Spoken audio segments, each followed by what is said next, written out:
Introduction. Students, in the previous part we have learnt the isomerism and fundamental concepts used in the organic reaction mechanism, and today we learn the methods of purification of organic compounds. Some of the methods are sublimation, chromatography, distillation, etc. Teacher, what is sublimation? Sublimation is the process in which solid directly converts to vapor state without passing through liquid state upon heating. Now, can anybody tell me what is chromatography? Teacher, chromatography is a technique used to separate and analyze a mixture of chemicals. Very good, Aryan. Now we'll study the processes of purifications in detail. In this lesson, you will learn purification of organic compounds, qualitative and quantitative analysis of organic compounds. Objectives. At the end of this lesson, you will be able to describe methods of purification of organic compounds, explain qualitative analysis of organic compounds, describe quantitative analysis.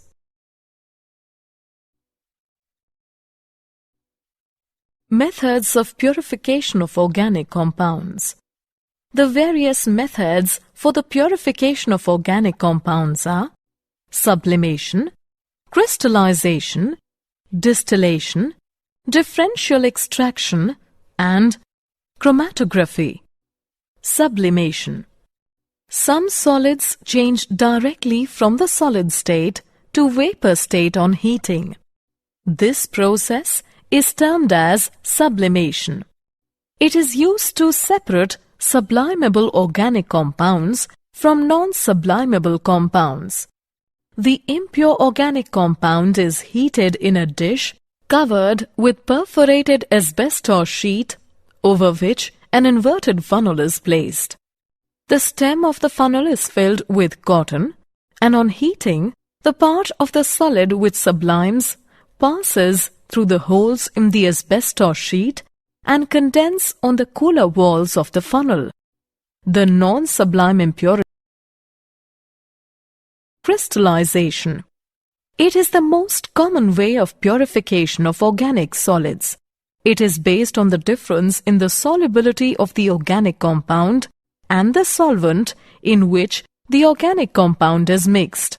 The impure substance is in powder form and then heated with the solvent in a flask.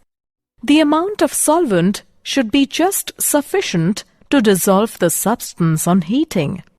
The hot saturated solution is then filtered with the hot water funnel. The hot water circulated in the outer funnel keeps the solution hot, and crystals cannot be formed in the funnel itself. The hot filtrate is cooled in the beaker and large crystals are obtained, and then the crystals are separated from the filtrate by means of filtration. Distillation. Distillation is a method for purifying liquids and separating mixtures of liquids into their individual components. On heating the liquid mixture in a flask, the components in the liquid which have low boiling point start vaporizing. The vapors are condensed in the condenser and the resulting liquid is collected in a receiver. The components of liquid which have higher boiling point vaporize later and the liquid can be collected separately. Fractional distillation. When the boiling points of the two liquids are very close, then simple distillation does not work. In that case, a fractionating column is used, which is long tube provides obstructions to the passage of the vapors upwards and to the passage of liquid downwards. The mixture of liquids A and B with 370 Kelvin and 380 Kelvin respectively boiling points is present in the flask. On heating the flask, the vapors obtained are more of A and less of B. As the vapors rise up in the fractionating column, the partially condensed liquid flows down. The vapors of B condense faster as compared to A, and the vapors moving up richer in A. The condensed liquid flowing down strikes the vapor and it consumes molecules of B. This process is repeated throughout the fractionating column, due to which the vapors escaping through the top of the column are almost of A and the liquid left in the flask almost of B. Distillation under reduced pressure. This process is used if the liquid has a tendency to decompose near its boiling point. The main neck of the flask is fitted with long capillary tube and the side neck fitted with thermometer. This side tube is connected to a condenser which is connected to the receiver at the other end. The receiver is connected to a pump which reduces the pressure.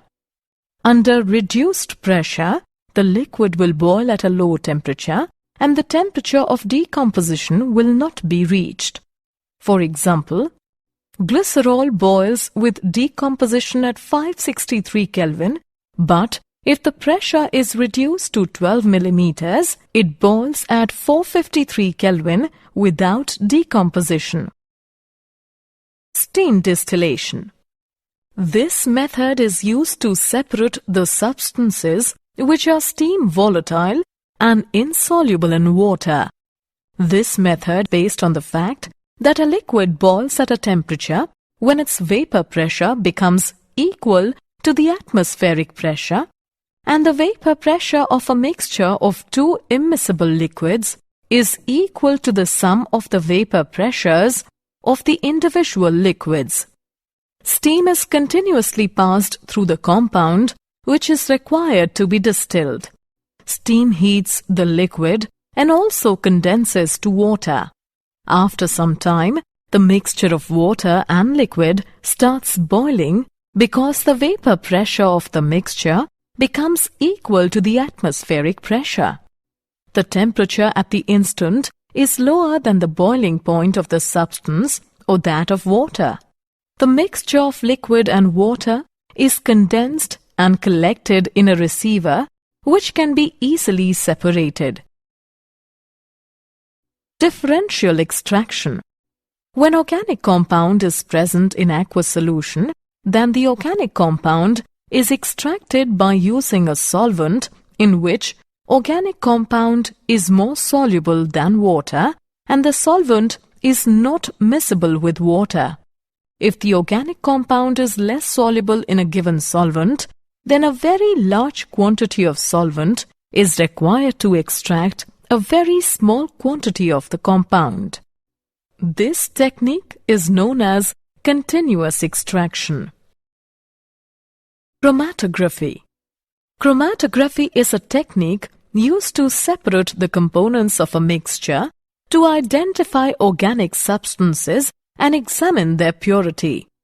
Classification of chromatography. Adsorption chromatography. Partition chromatography. Adsorption chromatography. Adsorption chromatography is based on differential absorption, that is, different compounds are absorbed on adsorbent such as solid SiO2 gel or Al2O3 to different extent. Based on differential adsorption, there are two types: column chromatography and thin layer chromatography. Column chromatography. It is the process in which the mixture of various components, when passed through a column containing an adsorbent such as starch or charcoal, the different substances are absorbed to different degrees and thus they can be separated with the help of suitable solvent called eluent.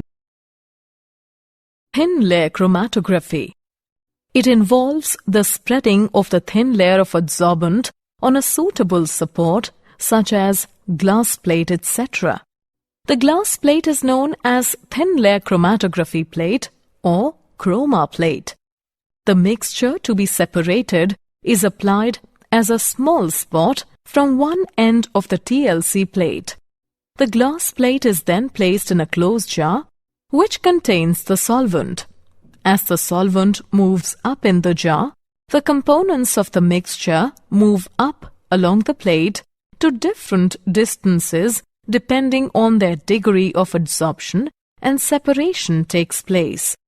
The relative adsorption of each component of the mixture is expressed by retention factor, that is RF value, which can be given as RF is equal to distance moved by the substance from the baseline by distance moved by the solvent from the baseline.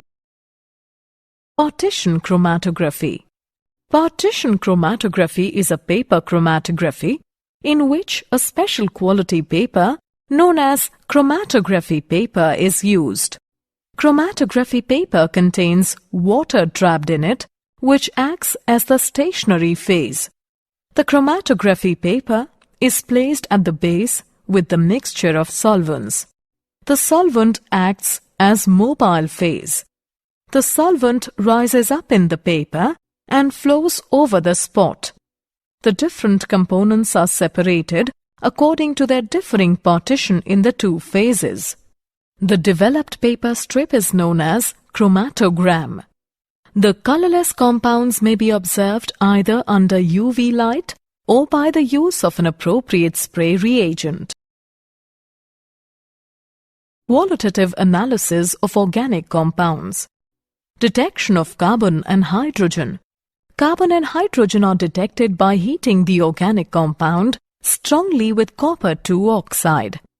The produced gases are passed through anhydrous copper sulfate and then passed into lime water in a test tube. If carbon is present, then it forms carbon dioxide, which turns the lime water milky. The reactions are as follows. Carbon in organic compound reacts with copper-2 oxide and produces copper and carbon dioxide. The produced carbon dioxide reacts with calcium hydroxide, which turns it milky, indicating the presence of carbon in organic compound. If hydrogen is present in the organic compound, then it forms water vapor, which passed over copper anhydrous sulfate turns it blue by forming CuSO4 5H2O. The reactions are as follows. Hydrogen in organic compound reacts with copper-2 oxide and produces copper and water. The produced water reacts with anhydrous copper sulfate, which turns blue by forming CuSO4 5H2O. Detection of other elements. Other elements such as nitrogen, sulfur, halogens and phosphorus in the organic compound can be detected by Lasigene's test. The elements in the organic compound fuse with the sodium metal. The reactions are as follows. When sodium reacts with various elements found in the organic compounds, then it forms sodium fusion extract. Test for nitrogen. On addition of ferrous sulfate to sodium extract, that is sodium cyanide, it produces sodium ferrocyanide. The ferric ions generated during the process react with ferrocyanide to form blue precipitate of ferric ferrocyanide. Test for sulfur. If sulfur is present in the organic compound, then it can be identified by the reaction of sodium fusion, that is sodium sulfide Na2S with sodium nitroprusside. Then, violet color indicates the presence of sulfur. Test for halogens. The presence of halogens is tested by acidifying a portion of sodium extract, that is NaX, with dilute nitric acid and adding silver nitrate. If a white precipitate is formed which is soluble in ammonium hydroxide, it indicates the presence of chlorine. If a yellow precipitate is formed which is sparingly soluble in ammonium hydroxide, it indicates the presence of bromine. If the formed yellow precipitate is insoluble in ammonium hydroxide, then it shows the presence of iodine.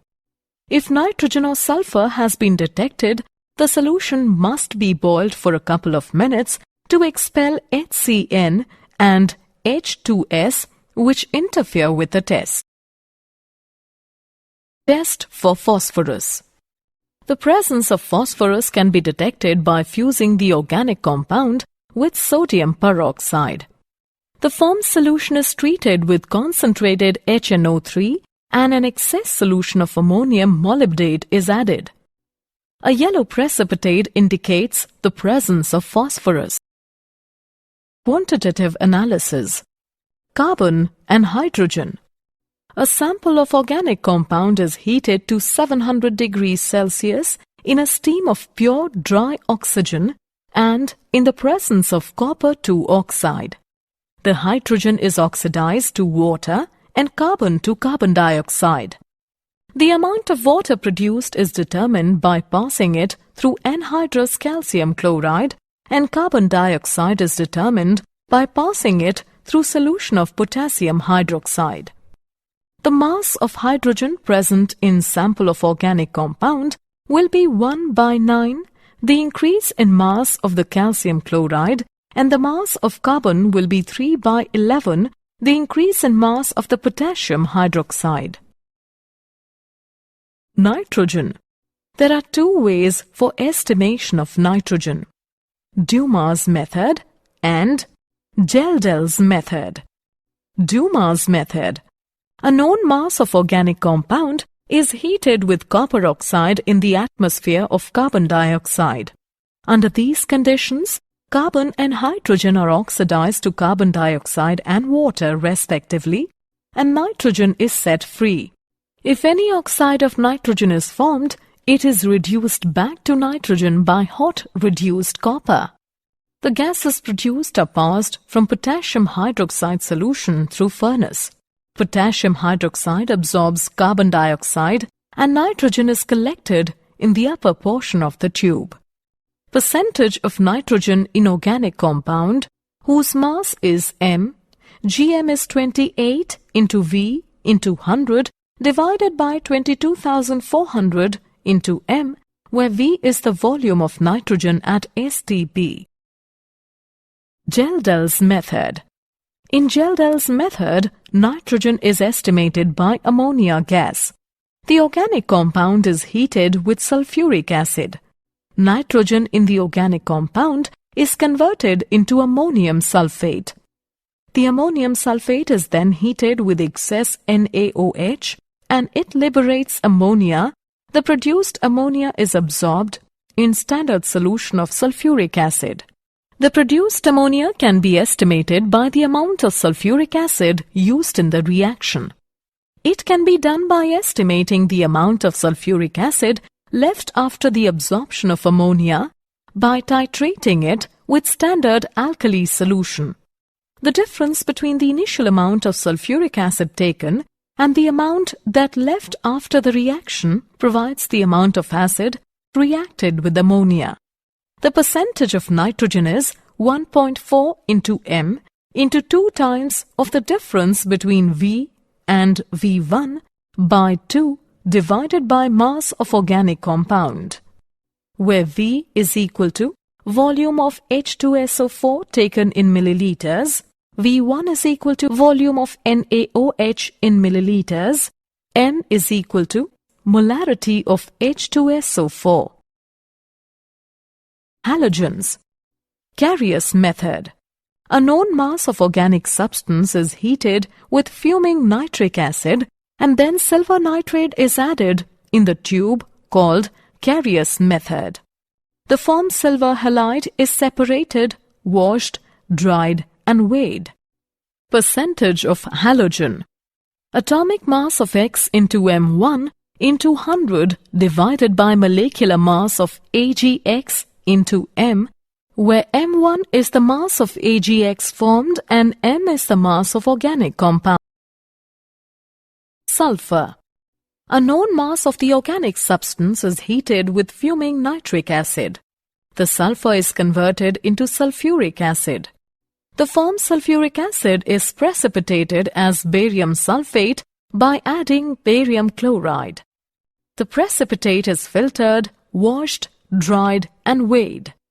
Percentage of sulfur: 32 into M1 into 100 divided by 233 into M, where M1 is the mass of barium sulfate formed and M is the mass of organic compound. Phosphorus: the organic compound containing phosphorus is heated with fuming nitric acid and phosphorus is oxidized to phosphoric acid. Phosphorus is precipitated as ammonium phosphomolybdate by addition of ammonia and ammonium molybdate. Percentage of phosphorus: 31 into M1 into 100 divided by 1877 into M, where M1 is the mass of ammonium phosphomolybdate and M is the mass of organic compound. Oxygen: the percentage of oxygen in an organic compound can be determined by the method of difference. All the elements in the organic compound except oxygen are estimated and the total of their percentages subtracted from 100 to get the percentage of oxygen. The organic compound is heated in the stream of nitrogen gas.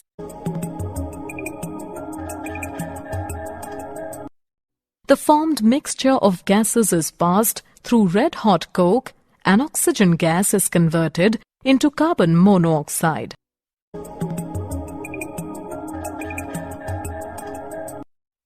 Now the carbon monoxide is converted into carbon dioxide by mixing iodine pentoxide into the mixture.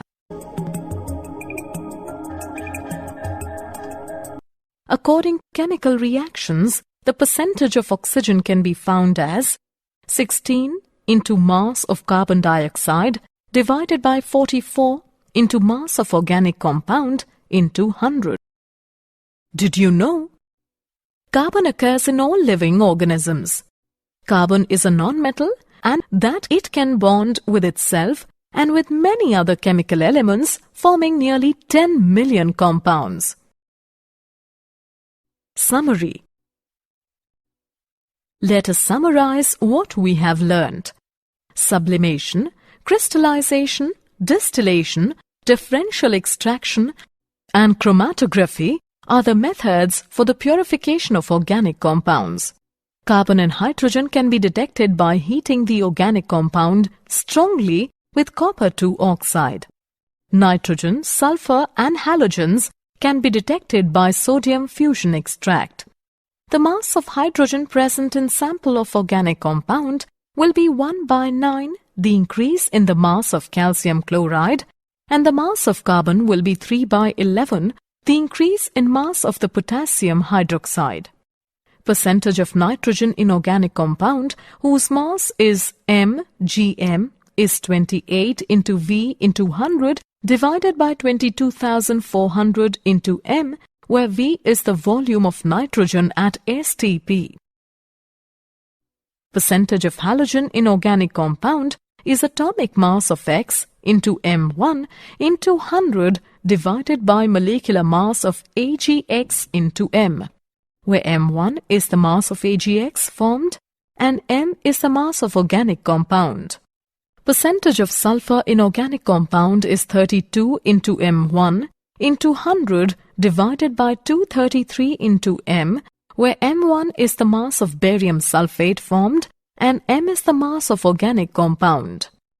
Percentage of phosphorus in organic compound is 31 into M1 into 100 divided by 1877 into M, where M1 is the mass of ammonium phosphomolybdate and M is the mass of organic compound. Percentage of oxygen in organic compound is 16 into mass of carbon dioxide divided by 44 into mass of organic compound into 100.